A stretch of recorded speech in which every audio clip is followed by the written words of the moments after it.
Greetings and salutations, welcome to Lost in Video. In this retrospective / review, we're going to be taking a look at a movie featuring one of my favorite actors, Robin Williams.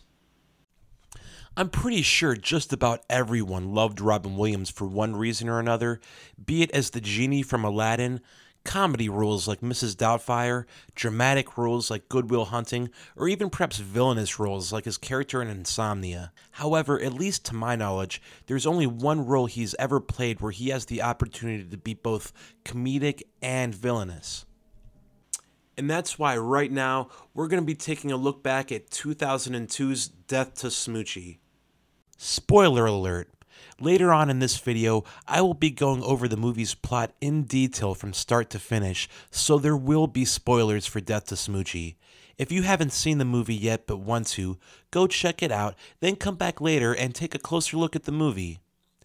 If you enjoy this video, please give it a like, share it with your friends, and subscribe to my channel. This 2002 dark comedy centers around an idealistic, wholesome but naive entertainer named Sheldon Mopes, who is hired to be a kids' TV star Smoochy the Rhino after the television network is forced to replace their former star, Rainbow Randolph, when he's fired due to a bribery scandal. A jealous Randolph vows revenge on Smoochy for replacing him, and along with Sheldon, we the audience step into the dark and twisted world of children's television, discovering how merciless and dangerous it really is behind the cameras.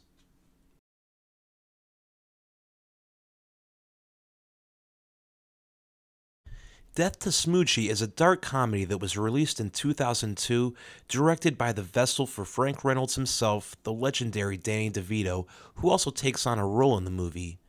I think Danny DeVito's credentials speak for themselves, but I would be amiss if I didn't mention his work as an actor on It's Always Sunny in Philadelphia, Taxi, and roles in classic movies like One Flew Over the Cuckoo's Nest, Twins, and Batman Returns.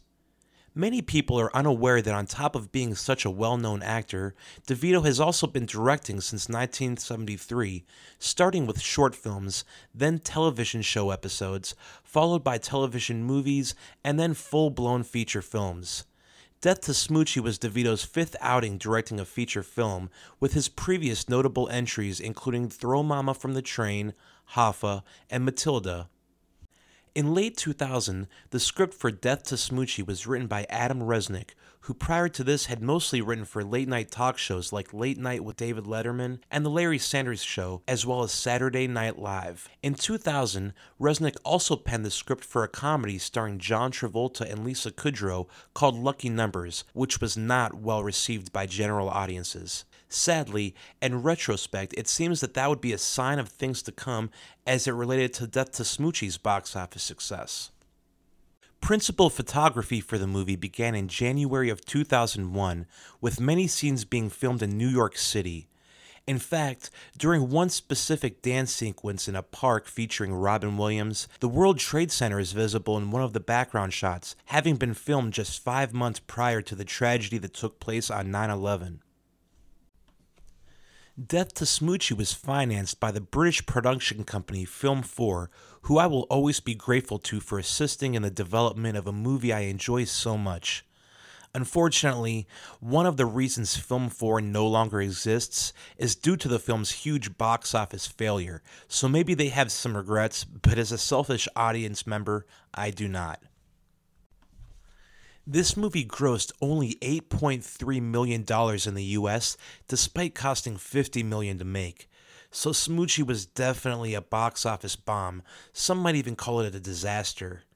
I can still remember seeing an advertisement for it on TV prior to its release, and thinking that it was going to be a silly, light-hearted slapstick comedy. The TV spots such as this one even promoted it as such. In the mind of director Danny DeVito comes a movie that Jeffrey Lyons called the nuttiest, looniest comedy since Get Shorty. Death to Smoochy, rated R. However, that is not what this movie is. If I had gone to see it in theaters back in 2002 myself, I probably would have gone in with the wrong expectations because of the way it was marketed, and who knows, maybe I would have been one of the folks giving it a bad review. In 2002, I quickly forgot about Death to Smoochy because I believe I'd only seen the one TV spot a few times, maybe here and there, for a very brief period, before the film seemingly vanished out of existence. Warner Brothers Studio didn't seem to have any faith in the film, and as a result, they barely promoted it. Like many others, I first sat down to watch this movie years after its initial release, so it's easy for me to see how this movie's developed its own cult following over time. And when it comes to this movie, don't pay any mind to Roger Ebert, who called this the worst movie of 2002. First off, Roger got it wrong because this isn't a movie, it's a film. And secondly, Roger Ebert gave both Reservoir Dogs and Unforgiven only 2.5 stars. He gave Die Hard just 2 stars just because he didn't like Reginald Vell Johnson's deputy chief character. He gave David Lynch's Blue Velvet 1 star, and meanwhile, Mad Max Beyond Thunderdome got 4 stars out of him, so what does that tell you? Of course, I'm only kidding. I do enjoy going back and reading Roger Ebert's reviews from time to time, and there's a reason he was such a well-known and beloved film critic. I simply don't agree with his take on Death to Smoochy, that's all. Jim Carrey was attached to star in the movie at one point, but eventually passed on the role in order to make The Majestic, one of the few movies where I was driven to walk out of the theater before it was even half finished. When Jim Carrey dropped out, Danny DeVito pretty much called in a personal favor from longtime friend Robin Williams, who eventually took the part. The music for the film was done by David Newman, an absolute legend in the business, who helmed the music for some awesome movies over the years, such as The Brave Little Toaster, Heathers, Bill and Ted's Excellent Adventure, The Mighty Ducks, The Sandlot, Matilda, Galaxy Quest, Tommy Boy, and Critters, which I've also made a video about. I also have to mention DuckTales the movie, Treasure of the Lost Lamp, because I loved that movie as a kid. But you get the point, this guy has done a lot in the film industry, and his resume absolutely backs it up. So of course, Death to Smoochy stars Robin Williams as Rainbow Randolph, Edward Norton as Sheldon Mopes, aka Smoochy the Rhino, the awesome Catherine Keener as Nora Wells, Danny DeVito playing the shady Burke Bennett, Jon Stewart playing Frank Stokes, Pam Ferris as Tommy Cotter, Seinfeld alumni Danny Woodburn playing Angelo Pike, Michael Rispoli in the role of Spinner Dunn, Vincent Chevalier as a drug addict Buggy Ding Dong, which is an amazing stage name for any character, and from Independence Day, Harvey Fierstein as Merv Green, the villainous representative for the Parade of Hope Foundation. This would be the second film he would collaborate with Robin Williams on after Mrs. Doubtfire.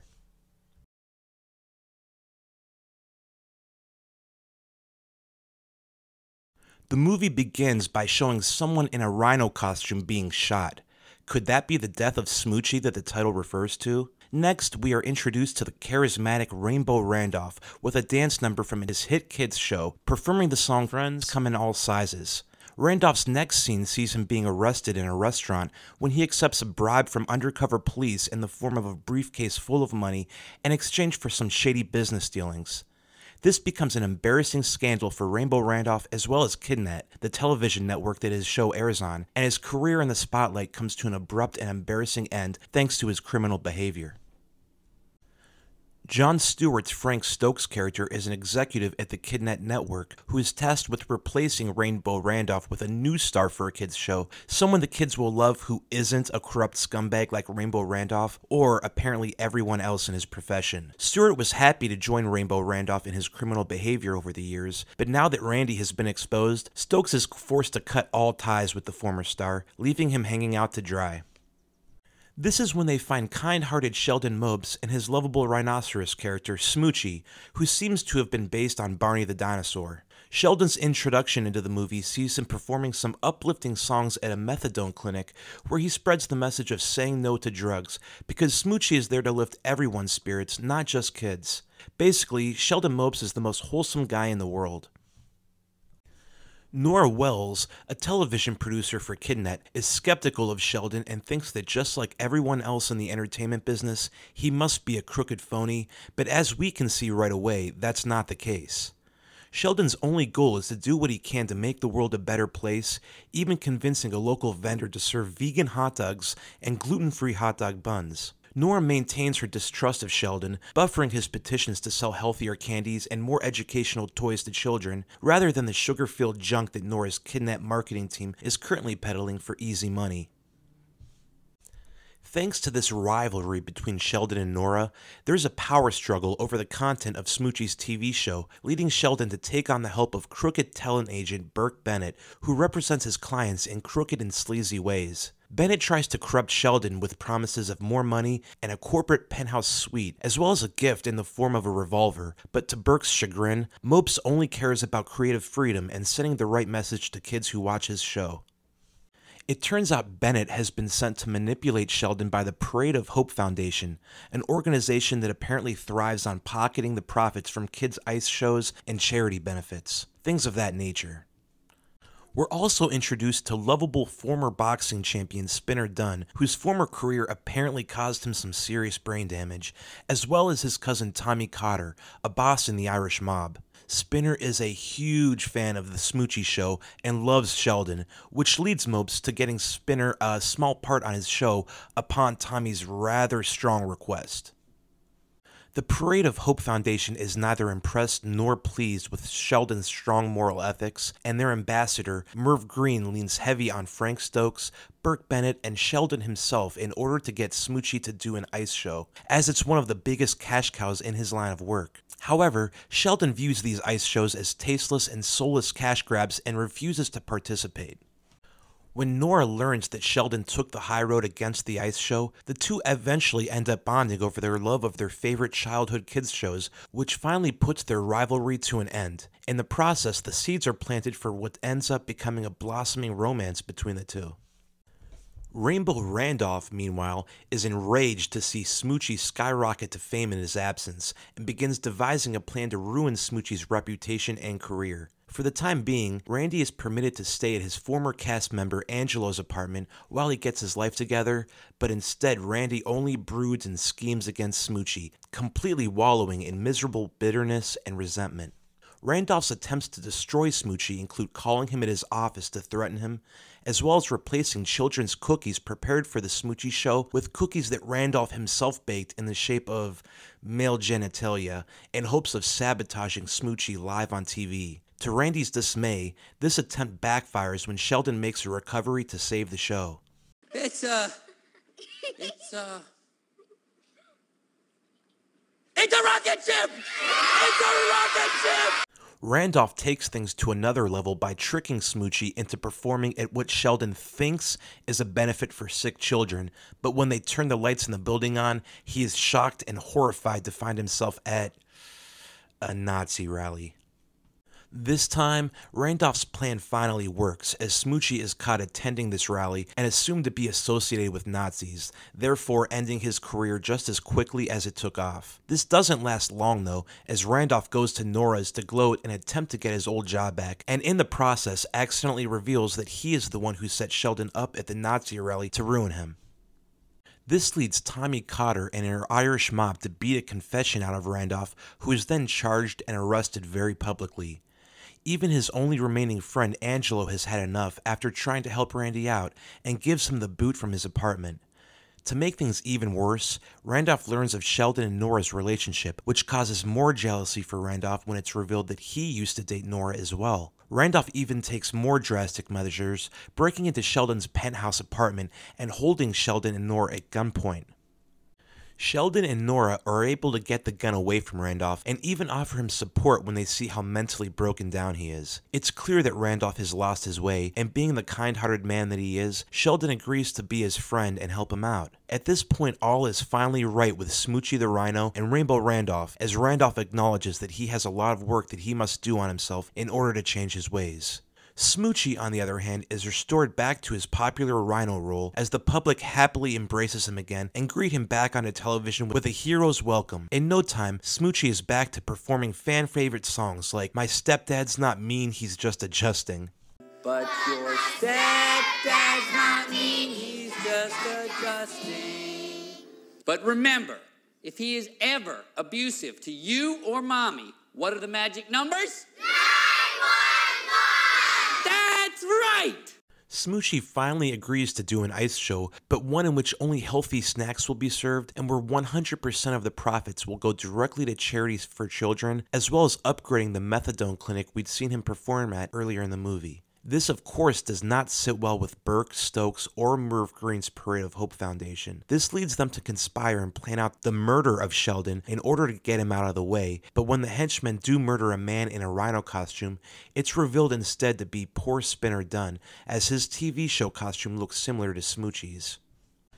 Spinner's death compels Tommy to seek revenge, as well as to protect Sheldon due to Spinner's adoration for him. Cotter and her men quickly discover the Parade of Hope's involvement in Spinner's murder, because apparently snapping someone's neck is the Parade of Hope's calling card, and they make quick work of Merv Green. This leaves the only remaining crooks, Burke and Stokes, to try and finish off Smoochy for good. To do this, they hire another former children's show star, Buggy, who is now a heroin addict, to assassinate Sheldon at the Smoochy Ice Show. When Randolph learns of the assassination plot, he rushes to the ice show arena to do the right thing and save his new friend Smoochy. Buggy, positioned up in the rafters at the top of the arena with a sniper rifle, takes his shot at Smoochy during his ice show, but Rainbow Randolph arrives in time to save the day, knocking Buggy over and causing him to barely miss Sheldon. Poor drug-addled Buggy Ding Dong falls from the top of the stadium to his death on the ice below, as Randolph finally feels like a hero and can perhaps work on putting his self-loathing and devious ways behind him. The villainous Burke tries to escape, and Sheldon pursues him with the same gun that Burke gave him as a present earlier in the movie. Nora and Sheldon are able to catch Burke, and Sheldon seems like he finally might lose it and kill Burke himself, but instead, he doesn't give in to the anger, and he does what's apparently the right thing by just handing Burke over to Tommy Cotter and her gang, who of course will torture and kill Burke and Stokes themselves. And so, our story has a happy ending, complete with a kiss between Nora and Sheldon in the middle of Times Square while the camera spins around. But the real kicker is when Rainbow Randolph is restored back to his old glory, back on television, this time putting on an ice show side by side with his pal, Smoochy the Rhino.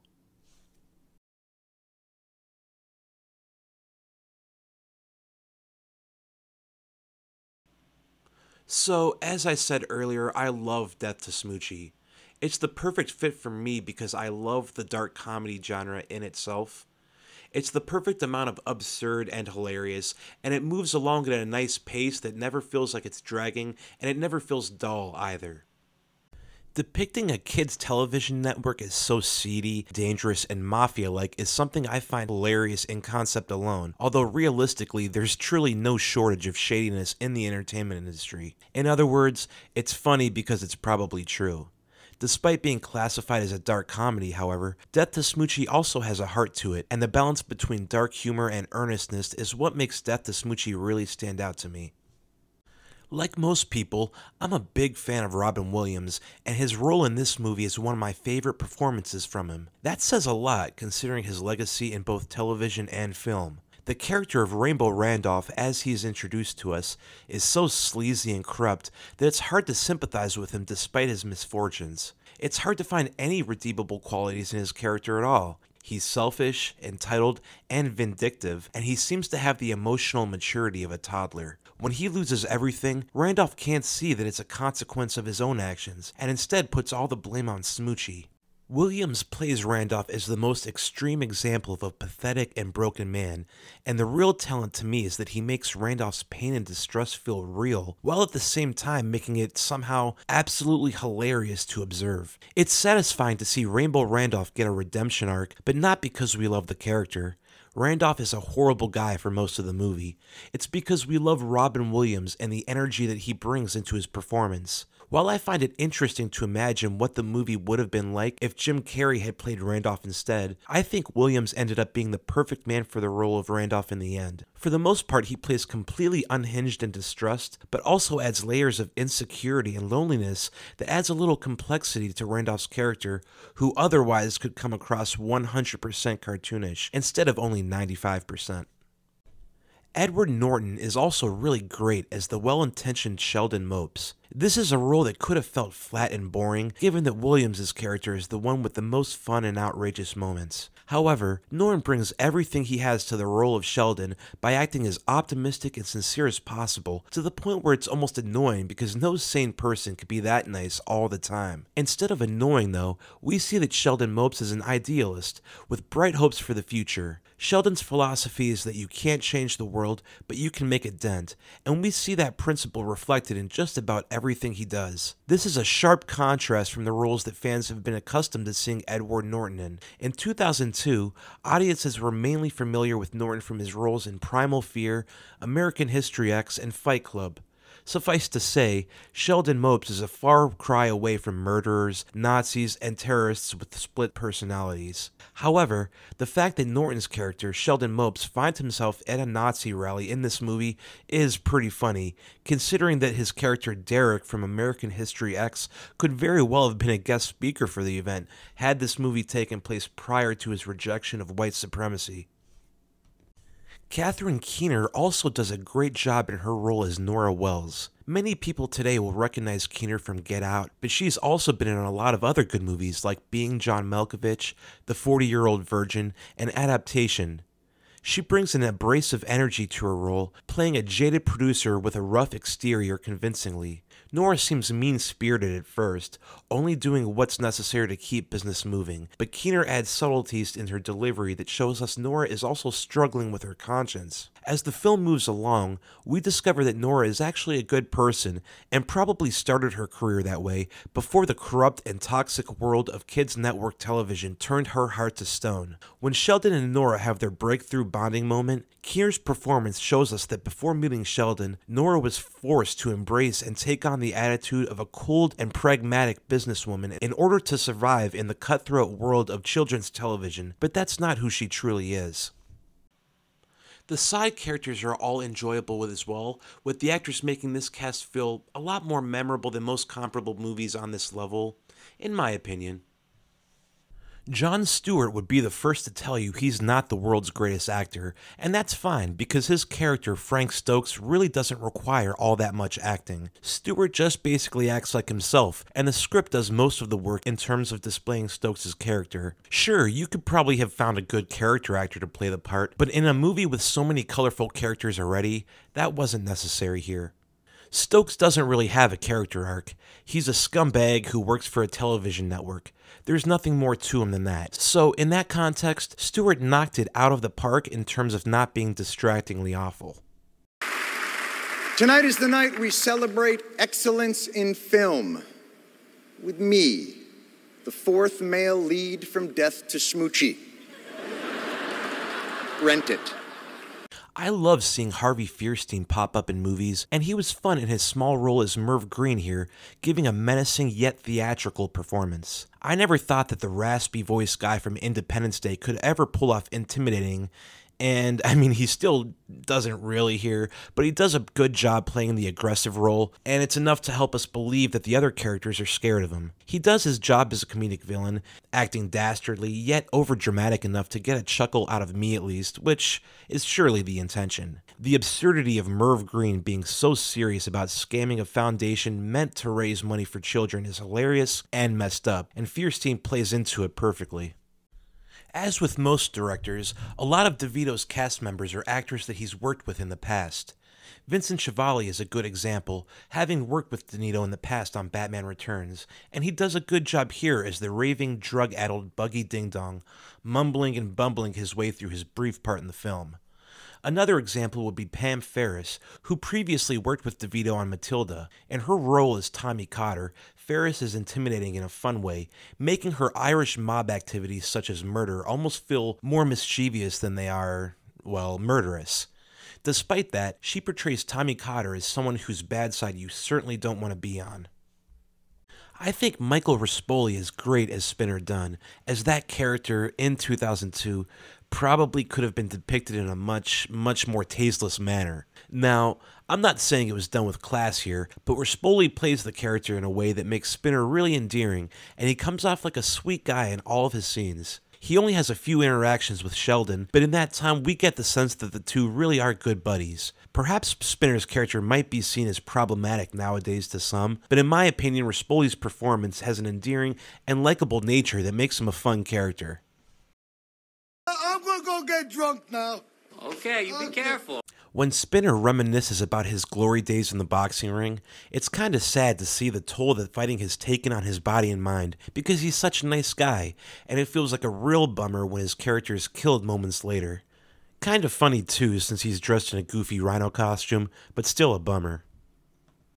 Those familiar with Danny Woodburn probably know him best from his role on Seinfeld as Mickey Abbott, a very aggressive actor who often butts heads with his pal Kramer. However, as Angelo, Woodburn brings a more relaxed energy, more or less indifferent to his job working as a background dancer on children's shows, but also a really good friend to Rainbow Randolph. We don't really see or learn a lot about Angelo, but he stood out to me since I recognized Danny Woodburn, who it was nice to see in a less angry role here. Now, while I don't find Danny DeVito's direction of this movie to be anything mind-blowing, I do think that it's exactly what it needed to be. The tone manages to be pretty consistent, and therefore it's not too jarring somehow when we jump from a humorous dance number to a cold-blooded murder, even though it probably should be. As a director, DeVito seems to really enjoy using close-up camera angles on his actors, and that's no different here. While I'm not a huge fan of that style, it works in small doses, effective most when it's used to put emphasis on something a character is saying or their demeanor. As usual though, DeVito does a great job in his acting role as Burke Bennett. It's nothing we haven't already seen before from the actor, as Burke is a shady and sleazy kind of guy with a foul mouth, but since it's a side role that doesn't take up too much time, DeVito is a perfect fit for the character. All in all, I think Death to Smoochy is a fun and competent movie. I'm happy that it's been gaining a cult following because this is a movie that deserves an audience. I usually recommend it to anybody who likes dark comedies, or just anybody who likes Robin Williams or Ed Norton. To me, it's just a blast. All of the main cast members carry the movie, and Danny DeVito perfectly understands the material and how to present it. It's not the first thing I think of when I think of great comedies, and nobody in the cast delivers their greatest performance ever here either. It's just a good movie, and in my opinion, one that I hope continues to get more recognition as new audiences discover it. And that just about does it for this retrospective on Death to Smoochy. If you're a fan of the movie, I hope you had a fun time revisiting it with me, because I had a blast talking about it. I'd love to hear your thoughts as well, so please leave them in the comments down below. Once again, thanks for stopping by, and thanks for getting lost in video. Have a good one. How does it feel to be voted the most hated man in America right now? In a country full of Neanderthals, I wear the fucking badge of honor.